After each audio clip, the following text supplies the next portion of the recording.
Hey, what's up everyone? Welcome back to the channel. Thank you as always for being here, whether it's a Monday, Tuesday, Wednesday, a Friday, a Saturday, or anything in between or around. I appreciate you coming on through as we continue on our album list of 50 Words for Snow, Kate Bush, 2011. We're going to move on to the track Lake Tahoe here off of the album. After the incredibly beautiful Snowflake, we're just going to lead it on into the next track here. Now, something I did forget to mention that I wanted to mention in the last track. By the way, this happens not too often, but often enough. I'll have so many things I want to say after listening to a song that I forget to say something that I thought of during the song. So when I was listening to Snowflake, I forgot to mention that the music in some respects reminded me a little bit of post-rock. It reminded me a little bit of Sigur Rós. And even though I've listened to like some stuff from them from other albums, the only album I've heard in completion is Untitled, parentheses, whatever you want to call it. I used to own that album. And it reminded me a lot actually of that, especially Untitled 3, which I think is incredibly beautiful off of that album. But yeah, Snowflake kind of reminded me of Sigur Rós a little bit. It's just a small comment, but one I wanted to make. Anyways, Lake Tahoe, Kate Bush. We'll listen. We'll discuss it after. Hope you guys are here for it. Let's go.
They say some days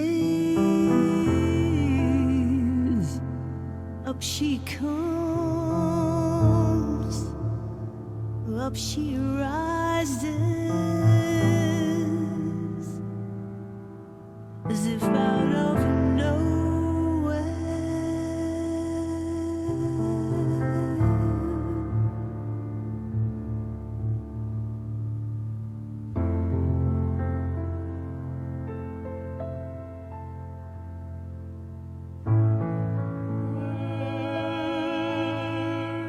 Interesting combination of voices.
Just like a poem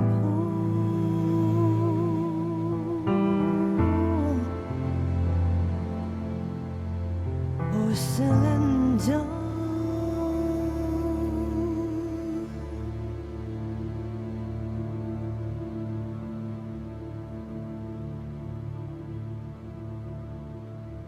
Strings holding the tension.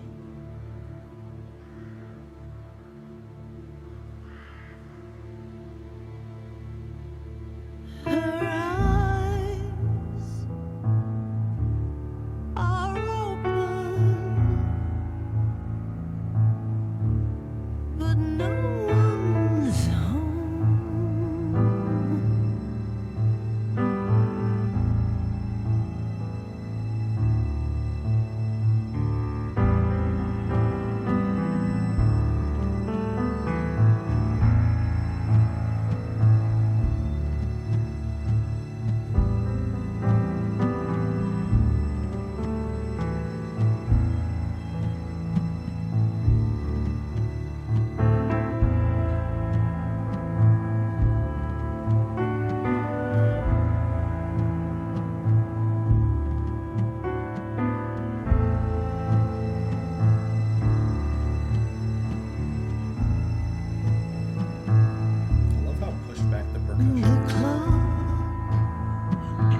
so much love.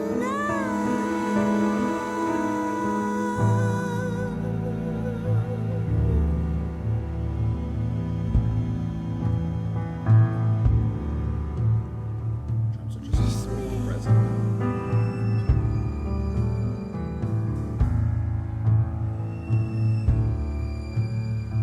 To just me.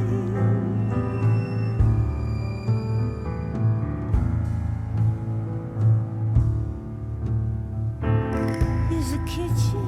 That's nuts. There's your basket.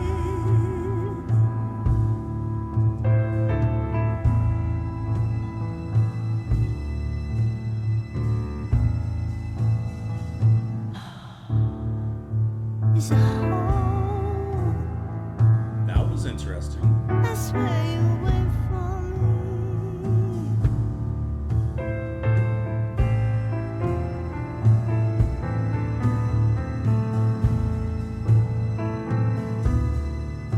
And here's a bedroom. You're not letting in.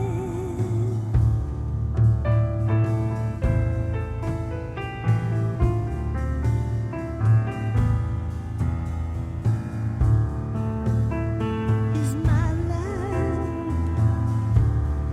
That's where you rest your head.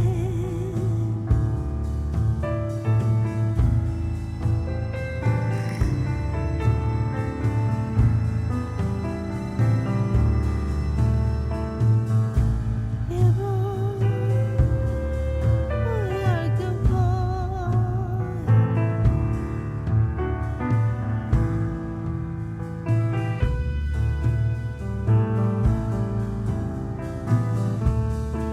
You've come home.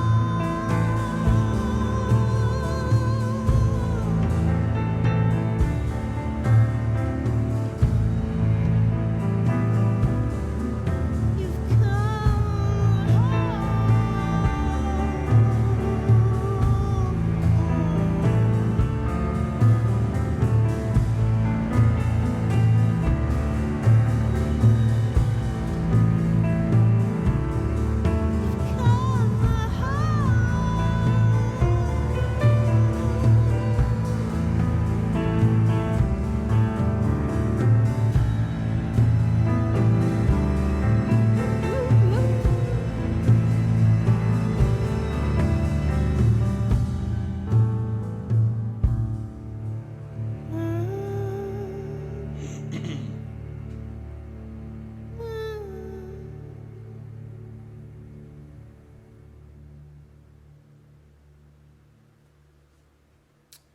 All right. First thing that comes to my mind when I'm listening to Lake Tahoe, can I be honest?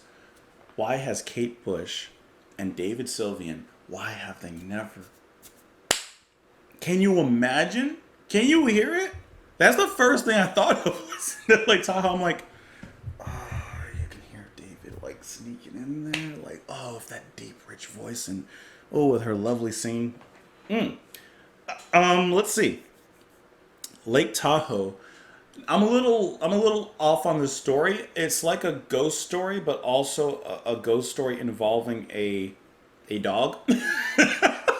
like the ghost was disturbed and never put to rest because her dog never came home. But now I believe the dog came home. So, which also has a nice little connection to the previous song Snowflake, which doesn't change the meaning of the previous song, but actually adds a little bit of a depth towards this one. But we'll get kind of towards that a little bit later on. Once again, Kate singing very elegantly. We have a little bit of a choir or two singers at least that sound very choral. They sound like what are the singers that come to your door during Christmas holiday times? Those guys. It sounds like a small like little group, like 2 or 3 people that are singing male, and they're just singing this little carol, a caroler, right? Not like a huge chorus, but just something with an extra person, but not as big. And yet the power is still there. Adds a little bit of a holiday flavor to it. Also, I really enjoy how the music began a little bit cold and at times very dissonant. Once again, kind of talking about what I imagine as this ghost, which is creepy, scary, surreal, etc., etc. But as the story begins to unfold and progress, it becomes a little bit warmer. The music actually begins to organically change really nicely according to the themes that are going on. So the piano, which like I said started off very cold, begins to warm up. There's some extra little flicks of the wrist thrown in there. You know, like there's some extra bright piano playing through and in there. The first time I noticed that was when she mentions the lines along long beaches and stickly woods through the spooky wood looking for her.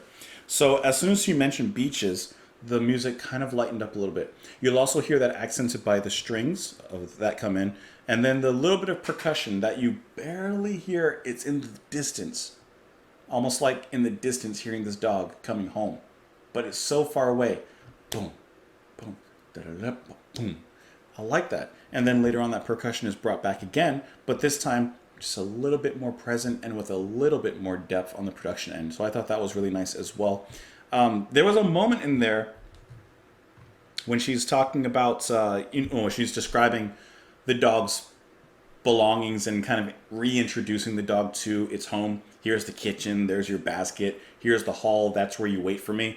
And right in there, there's a little bit of a ghostly like whisper or breath or something like that. And I'm not quite sure how that related to the music. It was extremely unexpected. I don't know what that was, but it was interesting, that's for sure. But I have no idea what that was. But once again, this is a track built with a lot of slow momentum. You have to be in a certain headspace to enjoy this and to really absorb it. It's not as immediately, immediately like entry level. You know, like you put on Babushka, you're right into it, you know? You put on Lake Tahoe, you gotta let it simmer. You gotta let it ride a little bit. You gotta let it kind of haunt your bones, so to speak. You gotta listen to it. Be in the right headspace. Because this does have, to me, the same adventurous spirit as something as brash and bold as Babushka. But the difference is the way it stirs the pot. That's all it comes down to.